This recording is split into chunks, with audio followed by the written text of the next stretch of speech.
Vamos abrir a palavra do Senhor no livro de Atos, capítulo 6.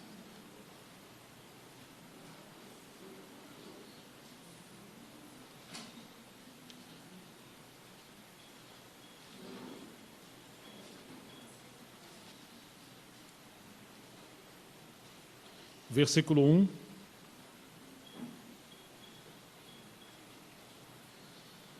Naqueles dias, aumentando o número dos discípulos, houve murmuração dos helenistas contra os hebreus, porque as viúvas deles estavam sendo esquecidas na distribuição diária. Então os 12 convocaram a comunidade dos discípulos e disseram: não é correto que nós abandonemos a palavra de Deus para servir às mesas. Por isso, irmãos, escolham entre vocês 7 homens de boa reputação, cheios do Espírito e de sabedoria, para os encarregarmos deste serviço. Quanto a nós, nos consagraremos à oração e ao ministério da palavra. O parecer agradou a todos, então elegeram Estevão, homem cheio de fé e do Espírito Santo, Filipe, Prócoro, Nicanor, Timão, Párgenas e Nicolau, prosélito de Antioquia. Apresentaram estes homens aos apóstolos, que, orando, lhes impuseram as mãos. A palavra de Deus crescia, e em Jerusalém o número dos discípulos aumentava, também um grande grupo de sacerdotes obedeciam à fé. Até aqui. Esta é uma passagem bem singular no livro de Atos, porque é o começo da igreja, da obra do Senhor, e ao mesmo tempo tem um rumo, uma mudança de rumo muito grande. Porque Jesus havia treinado os 12 para levarem adiante o ministério. E a ocupação deles principal deveria ser com o ministério da palavra. Mas o que aconteceu? Logo no começo, os discípulos vendiam as suas propriedades e pegavam o que eles arrecadavam de dinheiro e colocavam aos pés dos apóstolos. E se os apóstolos não cuidassem, isso se tornaria um grande laço deles começarem a ser uma espécie de diáconos apostólico, por assim dizer, e ele se ocuparia das mesas, se ocuparia da administração financeira e deixaria o essencial, que era o ministério da palavra. Então, se multiplicou o número de discípulos, e quando está havendo multiplicação, há uma demanda de multiplicação de ministério também, os problemas se multiplicam, e eles não tentaram resolver tudo, não tentaram cuidar de tudo, nem centralizar tudo.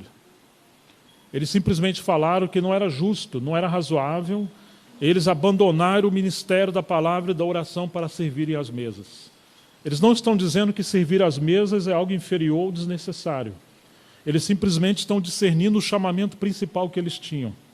Então eles deram uma direção. Eles deveriam, a comunidade de irmãos, escolher 7 varões. E olhe que para aquele serviço, que seria um serviço prático, existiam algumas características desses homens. Deveriam ser homens cheios de fé. Para tomar decisões em prol da obra de Deus, precisa ter fé. Menos racionalidade e mais percepção espiritual para a obra de Deus poder avançar. A igreja não é uma empresa onde você decide as coisas numa planilha financeira. Ainda que lida com dinheiro e tem que administrar, mas a fé é que dá os passos objetivos para canalizar os recursos para a expansão do Evangelho, da obra de Deus. Homens cheios de sabedoria para poder aplicar o que eles estão adquirindo da parte do Senhor. Homens cheios do Espírito Santo, como nós ouvimos hoje o Zaga falar. Homens de boa reputação. E eles separaram esses 7 homens e disseram: quanto a nós vamos nos dedicar ao ministério da palavra e à oração. 2 coisas essenciais para a obra de Deus prosperar: o ministério da palavra e a oração. É como um pássaro com 2 asas. Não dá para você saber qual é mais importante. E, infelizmente, aqueles que são chamados para o ministério estão tão embaraçados cuidando de tantas coisas, além das demandas do dia a dia, com família, com trabalho, com seu labor. Às vezes a própria igreja ou as atividades da igreja têm roubado esse chamamento principal da vida de muitos irmãos que têm uma vocação. Eles se tornam mais administradores eclesiásticos do que propriamente homens que estão ministrando diante do Senhor. E isso é uma sutileza do inimigo. Alguns líderes são como administradores de empresa, eles estão sempre envolvidos com o negócio e administrando problemas. Pedro e os outros não fizeram isso. Eles se desvencilharam dessas coisas, transpassaram isso para uma geração mais nova, como temos aprendido, e eles se dedicaram ao ministério da palavra e da oração. Agora é interessante esse termo, ministério da palavra, é algo tão forte e que tem uma realidade, um peso espiritual tão grande, porque eles agora ocupariam suas vidas diante de Deus de forma coletiva, como numa oficina, onde eles estão orando, vasculhando, garimpando na palavra de Deus, procurando encontrar a mente do Espírito Santo. De maneira que a palavra que eles estavam envolvidos não era uma palavra simplesmente de Pedro ou de Tiago, era a palavra de Deus, porém que as percepções, as dosagens, as porções do Espírito Santo estavam divididas ou subdivididas entre eles, e eles conseguiam aprender uns com os outros, ouvir o Espírito Santo através de uns dos outros. Era uma palavra colegiada, coletiva, ainda que Pedro tinha uma iniciativa maior, uma liderança maior, mas você sempre vai encontrar a Bíblia dizendo que Pedro se levantou com os 11. O ministério da palavra de Deus. Não existe obra de Deus sem a palavra de Deus. E a maior carência da obra de Deus hoje é exatamente de homens que sejam ministros da palavra. Homens que consagrem totalmente a sua vida ao ministério da palavra.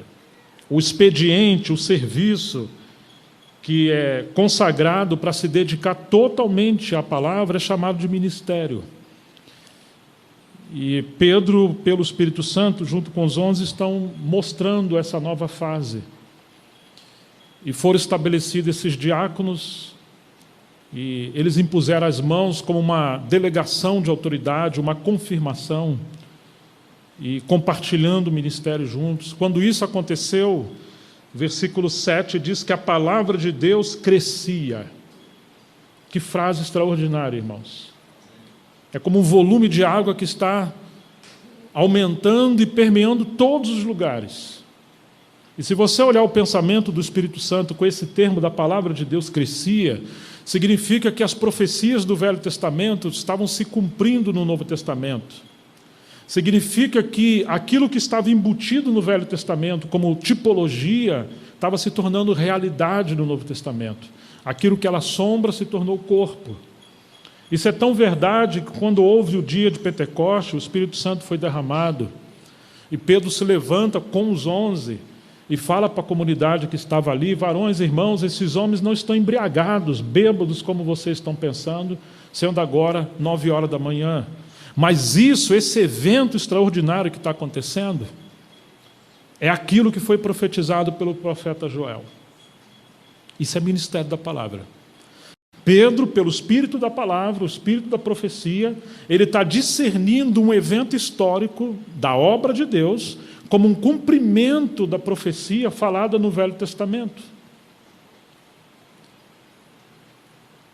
Ou seja, é tão maravilhoso que Pedro era um pescador, um homem simples, iletrado, mas que ele está debaixo da unção do Espírito Santo, do ministério da palavra, e agora consegue fazer esse link entre uma palavra que era logos, uma palavra escrita do Velho Testamento, chegou o tempo dessa palavra se cumprir e rompeu a obra de Deus ali. Quando se une a profecia do Velho Testamento com o tempo, o kairós de Deus no Novo Testamento, e a oração, ministério da palavra com oração, quando se une essas duas coisas, isso rompe o poder de Deus, desencadeia o poder de Deus, e Deus muda os eventos. Isso também aconteceu com Daniel. Quando Daniel está esquadriando a Escritura, ele entendeu, estudando as profecias de Jeremias, que aquele tempo de se cumprir a profecia dos 70 anos chegou. O que Daniel fez? Ele passa a interceder de acordo com a palavra de Deus. Ministério da palavra e oração. Quando isso acontece, o movimento nos céus também rompe.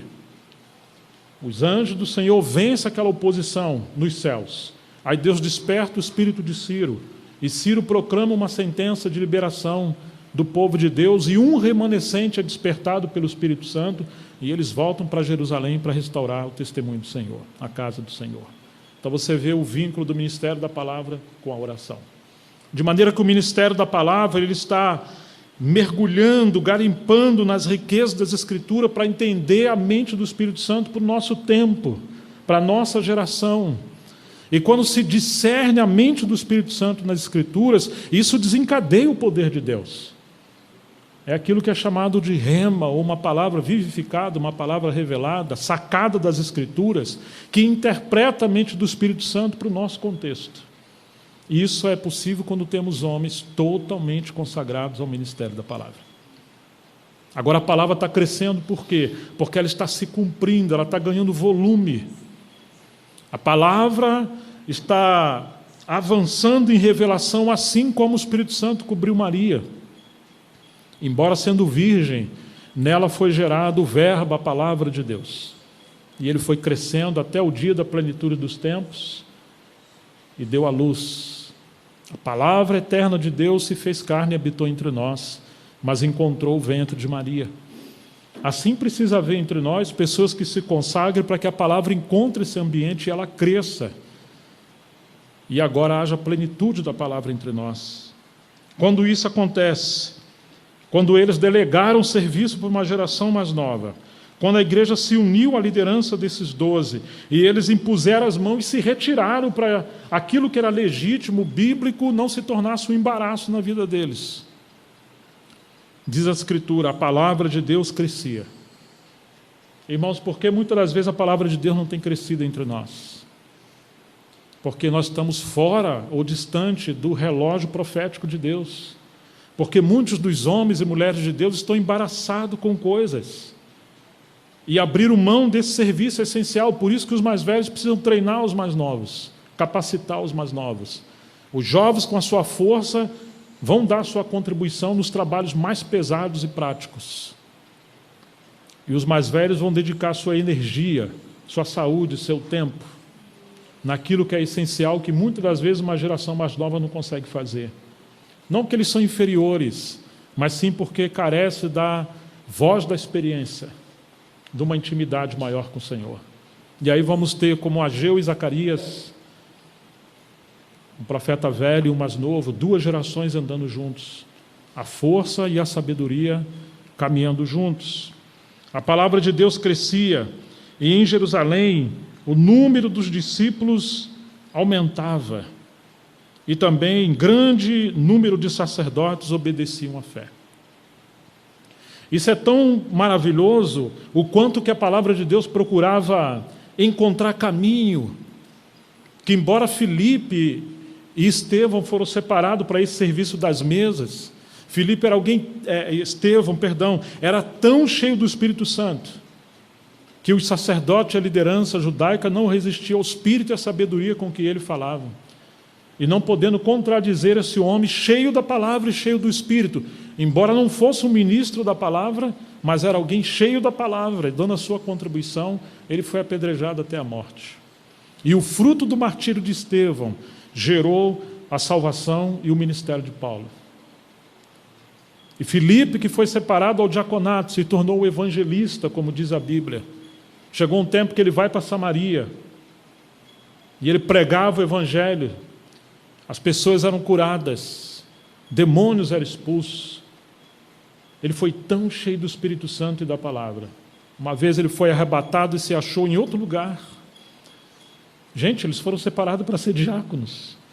Mas o chamamento do Senhor para o ministério era tão grande que era uma sangria, que alguns estavam avançando e outros se levantavam, mas quando os mais velhos não saem do seu lugar, impede a geração dos mais novos se levantar e se multiplicar.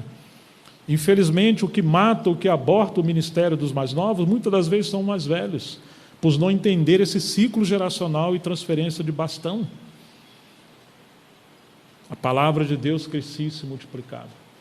Ou você nunca encontrou que Paulo pregava o evangelho e não ficava nas igrejas novas, ele ia embora. Depois ele voltava, constituía presbítero e ia embora de novo. Ele supervisionava, delegava, fundamentava os irmãos na palavra, mas não substituía nem atrofiava a igreja.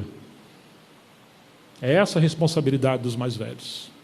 E se os mais velhos forem tão perfeccionistas, ele não vai deixar os mais novos trabalhar, porque tudo tem que ser do jeito deles.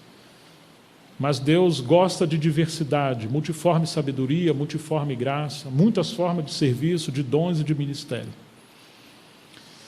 A palavra crescia e se multiplicava. E aí chega no capítulo 8, Saulo assolava a igreja, e ele perseguia homens e mulheres e os encerrava na prisão. Diz o verso 1, que naqueles dias teve início uma grande perseguição contra a igreja. Presta atenção nisso, não foi uma perseguição pequena. Foi uma grande perseguição. Em 97, quando eu estava na Colômbia, viajando com o irmão Dino por 2 meses, cheguei numa cidade, me doaram um livro, uma cópia de um livro chamada Como Preparar uma Igreja para Viver sob Perseguição, uma igreja subterrânea. Aí cheguei no outro extremo do país, ganhei um outro livro, Como Preparar uma Igreja para Viver sob a Perseguição de Forma Subterrânea. Eu falei, oh, meu Deus, testemunho de 2 ou 3 é verdadeiro, né? Nós precisamos considerar, irmãos, a palavra profética da Bíblia, que pode ser que vai irromper um tempo de perseguição. E a igreja está acomodada, anestesiada, acostumada a congregar no domingo, no lugar santo, num dia santo, para ouvir um líder santo. Acostumada a ouvir sermões. Estamos, às vezes, como aqueles animais na jaula, ou os pássaros, que você pode abrir as jaulas, mas aqueles que dizem que os ama, acostumaram eles ao sedentarismo. O leão deixa de caçar a sua presa, ou uma onça, ou um felino, porque alguém está caçando por ele, comprando no mercado, depois vai lá, prepara e dá na boquinha dele. Seus músculos estão já flácidos, seu corpo está totalmente sedentário, já perdeu aquele instinto selvagem. Por mais que você abra a jaula, ele vai dar uma voltinha ali fora e ele volta de novo. E muitas das vezes o povo de Deus está assim. A liderança acostumou eles a não fazer nada, atrofiou e enterrou seus dons, e quando tenta servir, eles são perseguidos, hostilizados. Foram condicionados a ouvir mensagens. Se irromper uma perseguição, o que será de nós? Quando você encontra Jesus, ele está treinando os discípulos para levar seu ministério adiante. E quando você vê Paulo usado pelo Espírito Santo, capítulo 4 de Efésios, diz que Deus constituiu o ministério de apóstolos, profetas, evangelistas, pastores e mestres, no verso 11 do capítulo 4, e no 12 vai dizer o porquê. Para o aperfeiçoamento dos santos, para o equipamento dos santos, para que eles sejam devidamente treinados, para eles, não os obreiros, desenvolver o seu respectivo ministério. E aí o corpo de Cristo vai ser edificado. De maneira que a obra do ministério dos obreiros é indireta e não direta. Ela não faz pelo corpo, ela treina o corpo para o corpo fazer, ela inspira pessoas, não manieta pessoas. Ela acende a chama do Espírito na vida dos irmãos, mas não apaga a iniciativa do Espírito quando os membros querem servir. A glória de um ministério não é quando ele faz, mas é quando ele treina e capacita pessoas a fazer. O bom mestre não é aquele que ensina. O bom mestre é aquele que ensina, ensinando os ensinados a também ministrar. O bom pastor não é o que apacenta. O bom pastor é aquele que apacenta, capacitando outros a apacentar. Porque um dia, se ele fizer falta, o corpo está funcionando, ele se torna desnecessário. Mas se temos uma igreja, quando há o pensamento, o que será de nós se aquele irmão partir, ou se Deus levar ele para outro lugar, significa que ele está substituindo a obra do Espírito Santo, está invertendo os valores. Os obreiros mais maduros, mais eficazes, são aqueles que gradativamente vão saindo de cena para a nova geração se multiplicar. E eles ficam supervisionando, apoiando, corrigindo quando necessário. A palavra crescia, se multiplicava, irrompeu uma perseguição, e diz o texto, todos, exceto os apóstolos, foram dispersos pelas regiões da Judéia e de Samaria.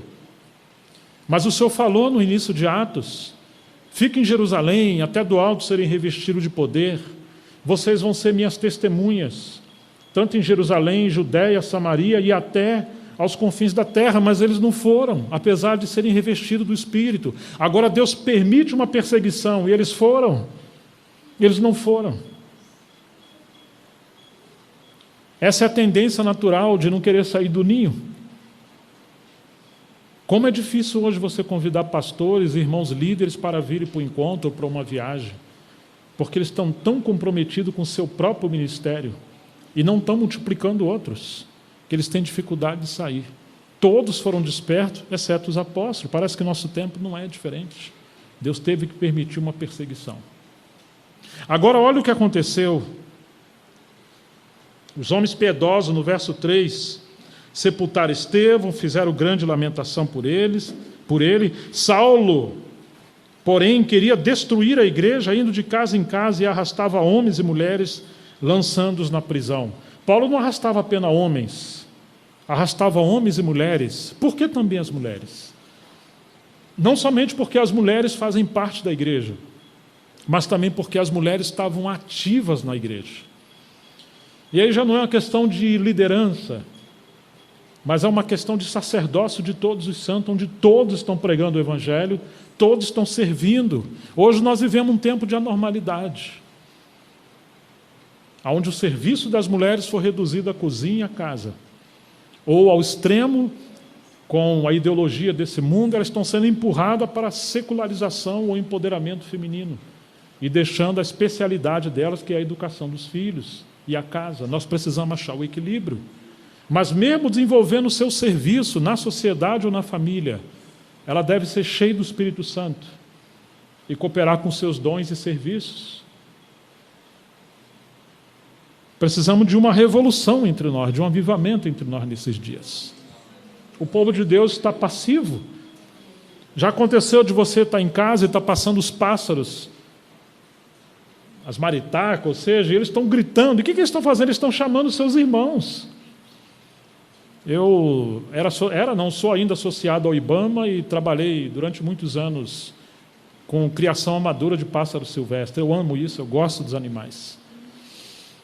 Mas eu entendi o que estava acontecendo. Quando havia aquela migração dos pássaros de um lugar para outro, porque chegou o tempo de migrar para procriar e se multiplicar. Muitos não sabiam o tempo da migração. E eles não atendiam o seu chamamento por instinto da vida. E quando não se migra de estágio para estágio, se atrofia e morre, e extermina a próxima geração. Essa é a situação do povo de Deus. Um avivamento está fluindo, o povo de Deus não está entendendo. E aí nós temos uma interrupção do trabalho de Deus. E Deus tem que permitir, às vezes, uma grande tribulação para romper as cadeias da religião, do comodismo, e despertar esse espírito selvagem da obra de Deus. Porque nós achamos que, às vezes, a obra de Deus ela é muito educada e muito ordenada. Mas quando você lê o livro de Atos e os livros da igreja, você vai ver que não é bem assim. Um vento impetuoso vindo do céu. Você acha que um vento impetuoso é muito calmo? Você consegue administrar ele? Eu creio que não. Quando você vê a restauração da obra de Deus na tipologia de Ezequiel, era uma coisa assustadora, uma tempestade, vento, relâmpagos, trovões. A palavra de Deus veio a Ezequiel ali. Vento que vinha do norte, vento que vinha de outro lugar. E o Senhor Jesus falou para Nicodemos: o vento sopra onde ele quer, você vai ouvir a sua voz, mas não sabe de onde vem e nem para onde ele vai. Assim também serão todos aqueles que nascerem do alto ou do Espírito. Você não vai poder controlar ele. A Dilma falou que poderia controlar o vento, né? Botar numa caixa e tudo. Jesus falou que não pode controlar o vento. Infelizmente, a liderança quer controlar a obra de Deus e deixa de ser a obra de Deus. Uma vez o Spurgeon fez uma oração muito estranha, e eu costumo repetir isso várias vezes. Ele diz: ó Deus, envia-nos uma chuva de santa desordem. Porque a obra de Deus estava sendo tão ordenada, tão puritana, tão reformada em vários sentidos, que o academicismo estava roubando a inspiração do Espírito. E embora os seminários sejam tão importantes para preparar pessoas, mas quando os leigos, pessoas simples, são marginalizados, isso vai destruir a obra de Deus. Pedro era um pescador. Podemos e devemos estudar teologia, mas sem exterminar pessoas simples, que não são dotadas de nada em relação a isso, mas são cheios do Espírito Santo. Enquanto o erudito pode falar o Salmo 23 de trás para frente, no seu original hebraico, A Dona Maria, que vive na roça, se ela é cheia do Espírito Santo, ela não vai discorrer as propriedades hebraicas do Salmo 23, mas ela conhece o pastor do Salmo. E é isso que importa muitas das vezes. E rompeu uma perseguição. Agora chegamos ao versículo 4. Enquanto isso, enquanto os apóstolos estão em Jerusalém e Saulo está assolando a igreja, os que foram dispersos iam por toda parte pregando a palavra. Quem são esses que foram por toda parte pregando a palavra? São os apóstolos? Não são. Quem são? São todo o povo de Deus simples. Agora estão sendo inflamados pela obra do Espírito Santo e eles estão pregando o Evangelho. E é disso que nós estamos precisando hoje.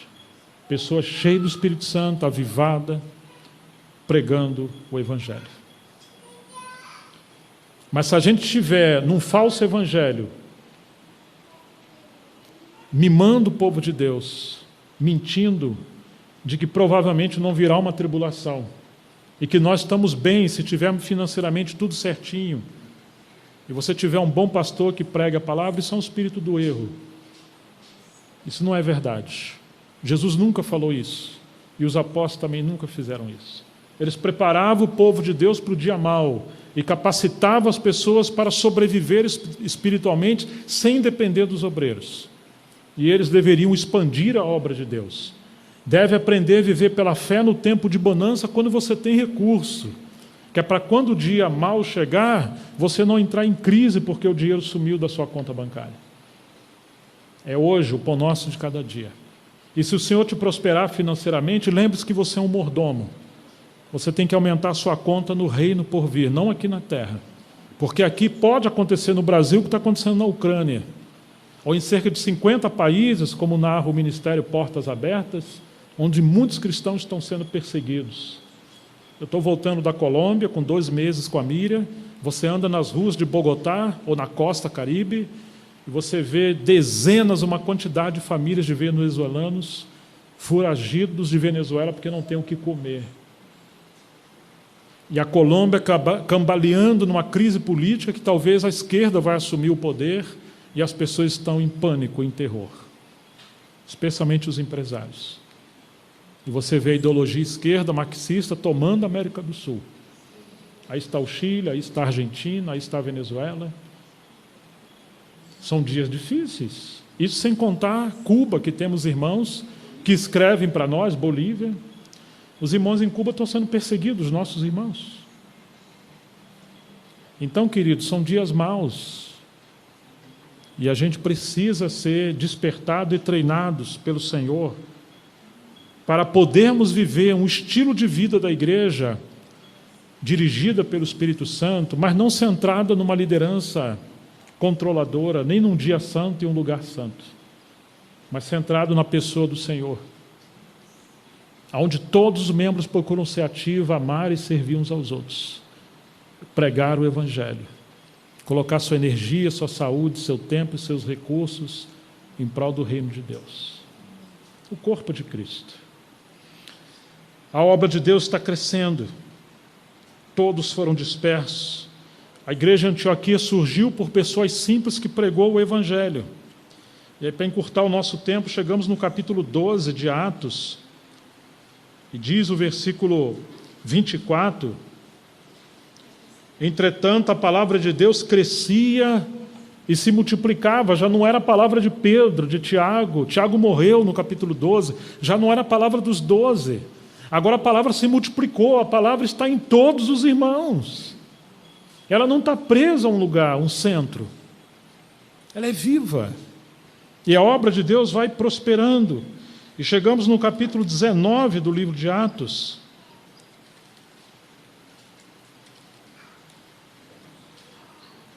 Vai dizer, versículo 20, assim a palavra do Senhor crescia e prevalecia poderosamente. A palavra de Deus não estava sendo trancada, manipulada por uma liderança controladora. Mesmo Paulo depois podia estar preso, mas a palavra de Deus não estava presa. Então Paulo falou aos Colossenses, habita em vós a palavra de Cristo ricamente. abundantemente. Precisamos ser constituídos pela palavra, sermos encorajados pela palavra, deixar toda distração, todo embaraço e nos centrar na palavra de Deus, para podermos ser úteis ao Senhor. Essa é, talvez, a demanda mais importante do nosso tempo. O tempo é tão difícil que muitos estão deixando uma comunhão local, estão seguindo um movimento cibernético. Talvez grandes oradores, mas quando eles entram em crises, esses oradores nem sabem que eles existem. São os gurus cibernéticos. Mas quem são os seus pastores?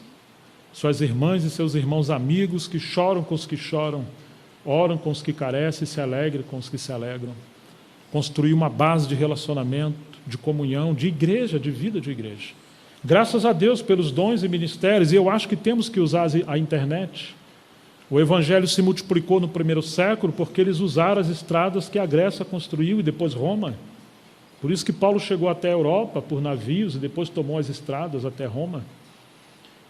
E a palavra se multiplicou no período da Reforma porque Gutenberg ele criou a imprensa. Então, temos que usar tudo que Deus, na sua misericórdia, inspira e usa os homens para criar meios para a comunicação se multiplicar. Mas essas coisas não podem nos manter enclausurados, aprisionados e substituir a comunhão e o serviço pessoal de relacionamento. São só meios para o ministério da palavra prosperar. Mas se isso tudo faltar, o que será de nós, se nós dependermos dessas bengalas e não andarmos com as nossas próprias pernas? Que Deus nos ajude. É um tempo difícil de inversões, de substituições, e nós carecemos da graça de Deus para que haja o ministério da palavra.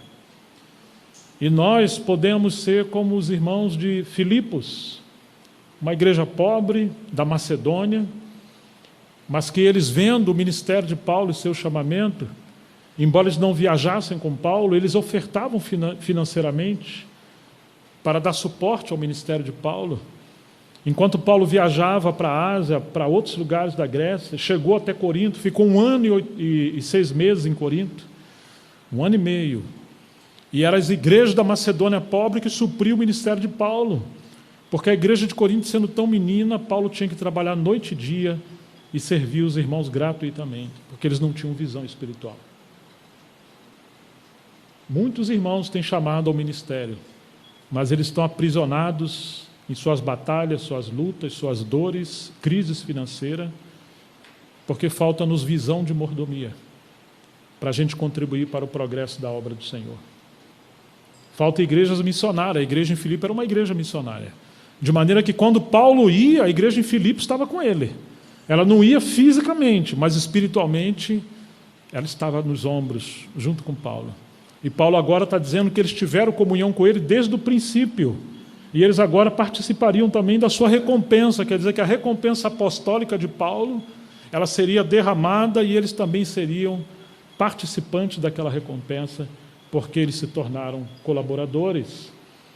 William Carey, que Fabrício mencionou, ele foi o pai das missões contemporâneas, ele disse que a obra de Deus é feita por aqueles que Deus envia, mas pelos joelhos daqueles que oram e das mãos daqueles que contribuem. E assim a obra de Deus pode prosperar.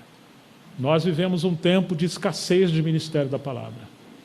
E quando há pessoas com liderança, estão envolvidas com teologia da prosperidade, tantas buscas que estão envolvidas com intenções não puras que distorcem do Evangelho. Que Deus nos dê um tempo de purificação, de consagração, de santidade, aonde mesmo que seja um remanescente, mas que hajam irmãos sérios comprometidos com Deus, que não estão se distraindo, estão seguindo o Senhor, entendendo o que Deus está fazendo nesse tempo, que antecede a sua vinda, e sabemos que naquele tempo Ele vai recompensar a cada um conforme as suas obras. Que o Senhor levante muitos irmãos e irmãs entre nós, que ouçam o que o Espírito está dizendo a nós nesse tempo, e que possamos nos dedicar à palavra de Deus e à oração. Mesmo aqueles que não têm um chamado pioneiro para o ministério da palavra, mas eles podem contribuir com a oração, e eles podem contribuir com as suas contribuições, com seu suporte. Hoje temos esse encontro porque temos pessoas que estão ajudando a logística e tantos outros serviços, mas para que a palavra de Deus possa prosperar. Isso é a maneira de todos nós contribuirmos, né? O corpo de Cristo é saudável quando todos os membros estão se levantando para servir e encontram o seu lugar. Que Deus nos abençoe e nos dê graça nesse dia. Amém. Louvado seja o Senhor.